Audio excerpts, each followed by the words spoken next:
ആടുകളെ കുളിപ്പിക്കാറുണ്ടോ? ആടുകളെ എങ്ങനെയാണ് കുളിപ്പിക്കാറെന്ന് ചോദിക്കണവർക്കുള്ള മറുപടിയാണിത്. കുന്തിപ്പുഴയിലാണത്. പാലക്കാട് ജില്ലയിൽ മണ്ണാർക്കാട് കുന്തിപ്പുഴ. ഈ ഉപ്പിൻ്റെ അംശമൊക്കെ ഏറ്റവും കൂടുതൽ കുറവുള്ള പുഴയാണ് കുന്തിപ്പുഴ. നട്ടുച്ചക്കാണ്, നല്ല ചൂടുള്ള ടൈമാണ്. ആടിനെ പുഴയിൽ ഇറക്കി ശീലമില്ലാത്തതുകൊണ്ട് ഇറക്കാൻ നല്ല ബുദ്ധിമുട്ടിയെങ്കിലും ആടിനെ നല്ലോണം ഉരച്ച് കഴുകി. പിന്നെ വെള്ളത്തിൽ നിന്ന് കയറാനാണ് ബുദ്ധിമുട്ടായത്. ആടിനെ കയറ്റാൻ കുറച്ച് ബുദ്ധിമുട്ടി, വലിച്ച് കയറ്റേണ്ടി വന്നു. ആട് നല്ല ചൂടായതുകൊണ്ട് വെള്ളത്തിൽ തന്നെ നിൽക്കുകയാണ് ചെയ്യണത്, നീക്കണില്ല.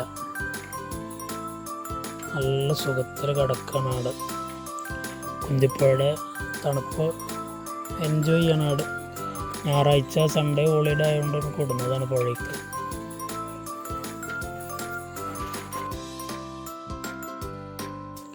ആടിൻ്റെ കുളി കഴിഞ്ഞപ്പോൾ ആട് ചാടി ഓടുന്ന കരുതിയത്, പക്ഷേ ആട് കയറണില്ല. ആടിനെ വലിച്ച് ഉന്തി തള്ളിയിട്ട് വെള്ളത്തിൽ നിന്ന് കയറ്റണം. ആട് നല്ല സുഖത്തിൽ വെള്ളത്തിൽ കിടക്കണം. ആടിന് കയറാൻ ഇഷ്ടമൊന്നുമില്ല വെള്ളത്തിൽ.